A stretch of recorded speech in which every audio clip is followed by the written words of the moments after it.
Mary Celeste would be found drifting several hundred miles off the coast of Portugal. Abandoned but curiously still on course. The veil of mystery stretches back to the Gabe's evening home. before the Mary Celeste departed. When Really? her captain, one Benjamin Briggs, his wife and a guest, Gabe's back shared home. a quiet farewell dinner. Yeah, see. Mrs. Briggs, I'm just saying.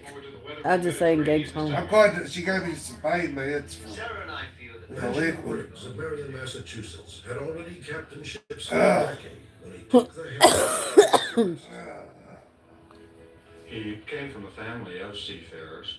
He was Dang. considered quite a religious man. Captain Briggs was a noted good captain. He could be stern and so on, but he was always noted as being fair. Are you bringing the children? Sophie will be coming with us, and Arthur will remain here in school. Benjamin's wife Sarah was herself a veteran of several voyages and would be along for the fateful trip. Much speculation is centered on the Briggs' guest that evening, Captain David Morehouse. His ship, the Dia Gratia, would sail for Europe 8 days after the Mary Celeste. Morehouse would be swept up in the bizarre events that were about to unfold. But some have asked whether by chance or by design. well, here's to a smooth crossing in calm seas. God willing. Yeah. The next morning, November 5th, 1872, the Mary Celeste weighed anchor and set sail for Europe. Stowed securely below deck were more than 1,000 barrels of pure alcohol, highly prized in the Italian wine trade. It was a valuable but dangerous cargo. Alcohol fumes were notoriously volatile, even explosive. From New York, Captain Briggs set out How was school? due east. Got homework? The Mary Celeste would sail more than 5,000 miles past the Azores, Why? through the Strait of Gibraltar, Just asking. and into the Mediterranean. Finally docking Wait, this is the when they saw us. Is this the story about when they saw 10 us? days out of port. No, the Mary this is Celeste something was else. buffeted by a howling storm. Come in. Your dad's sick. He's got bronchitis, Gabe. But she's still freezing up. Winter winds whipped the Mary Celeste for better than a week. I'd like to take in more sail. Let's have a look. According to the captain's logbook, the Mary Celeste stayed on course.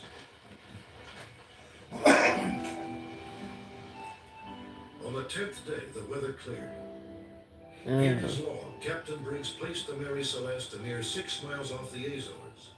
The date of the entry was November 25th, 1872.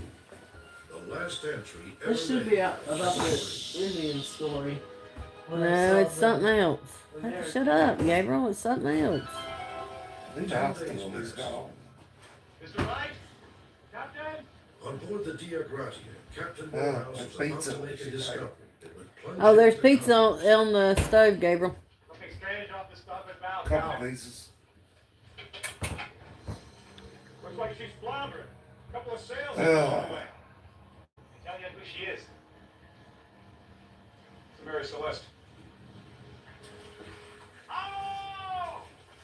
Captain Briggs! The Dia Gratia's first mate, Oliver DeVoe, led a boarding party to the Mary Celeste. They came near, tried to signal it, received no return signal, came closer to it, saw no one on deck. They thought maybe it might have been what they called a fever ship. And they thought that maybe people were aboard down below dead of some sort of fever.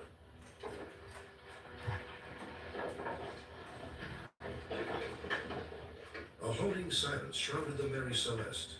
If a killer fever had swept through the ship, it had left no victims behind. You check below, I'll go aft. Don't like this at all.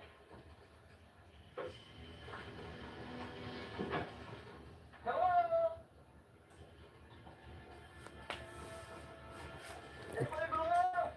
Anybody below? Below. DeVoe was concerned to find the ship's compass shattered, and he was mystified by a long rope that snaked across the deck and off the stern of the ship. In the cabins, personal possessions, money, and gold jewelry lay undisturbed, as though everyone had been on board one moment, gone the next. The captain's navigation instruments and the ship's papers were missing, but Oliver DeVoe claimed he found no evidence of foul play, no reason for the Mary Celeste to have been abandoned.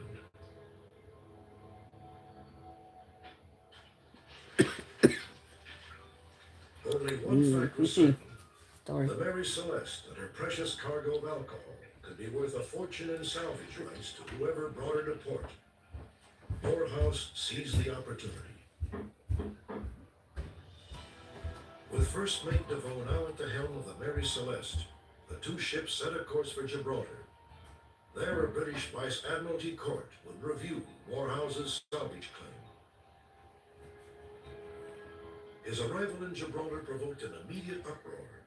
Rumors that Captain Morehouse was guilty of fraud and conspiracy swept the city, even as the court convened. And you were the first to board the Mary Celeste. Is that correct? That's right, myself and my second mate, Mr. Wright. And when you boarded her, what was the condition of the ship? She was in relatively good condition. The government's chief investigator was a flamboyant Irishman named Solly Flood. He was very suspicious. He had a certain bent for the dramatic, I think. He kind of immediately saw foul play involved. And all during the proceedings, he tried to indicate that, there had been some sort of conspiracy involved here. And Captain Morehouse and Captain Briggs of the Mary Celeste were friends. They were colleagues. In fact, they had dinner together the night before the Mary Celeste left. Before the Mary Celeste set up. Lord, do you think it's possible that the two of them might have been in collusion? Sir, Captain Morehouse is an honorable man. Yes, of course. Lack of evidence eventually forced Flood to drop his allegations, but he quickly dreamed up a more sensational scenario: mutiny and murder. And how many are empty? Well, I found 5 or 6 right here. The Mary Celeste was impounded. Inspectors under Flood's personal supervision combed the ship. So, what do you think, Mr. Tolby? They discovered that 9 of the alcohol barrels were empty. Flood rejected all but his own explanation.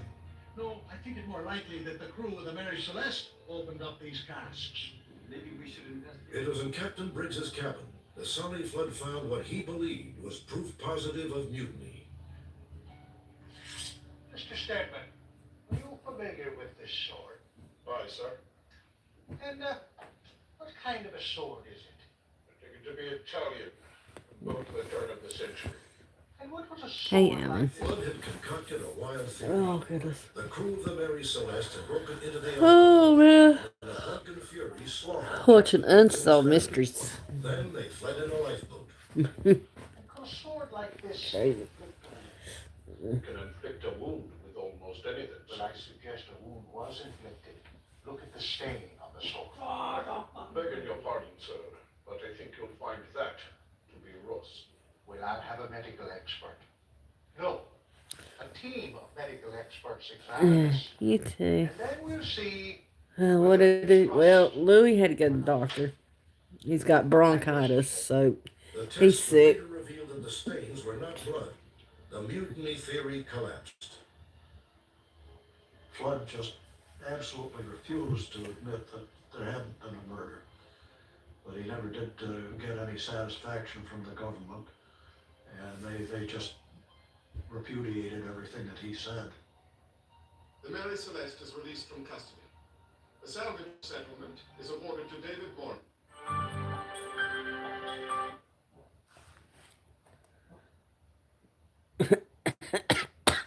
Oh gosh, he been Louis sick. He's got bronchitis, and I just got this nasty ass cold.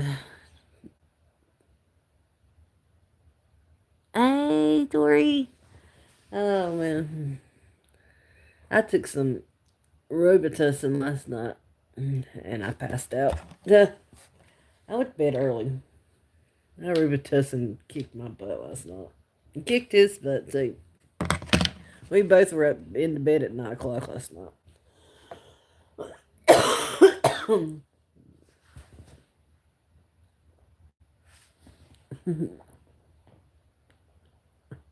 So, yeah.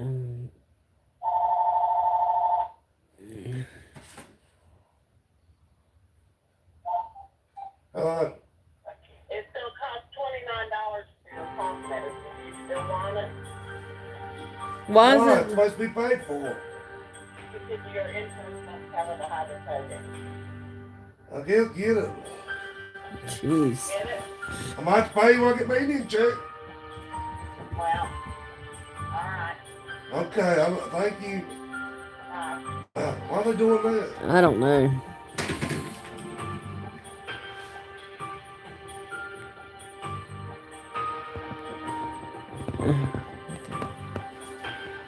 I thought they were supposed to pay all my meds.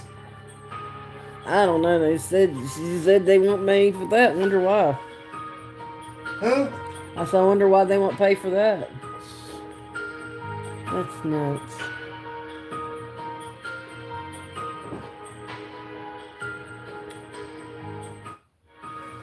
That's nuts. Trying to get weather coordinated. Staying outside for extended periods of time. It's like so bad later for Canada's winter. Oh my goodness. The Mary Celeste guarded her secret well. Today, many believe the answer lies with the ship's explosive cargo and the 9 empty barrels.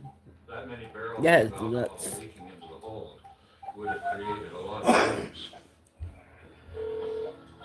Conrad Byers believes that on November 25th, the last day Briggs and his crew were known to be on board.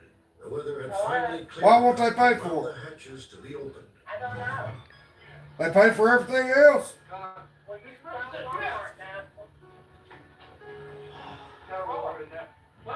Tiffany, call and see why they won't pay for my meds. All right. He sounded the alarm. Or did you get it already? Of this cargo and its chances of spontaneously You better hurry.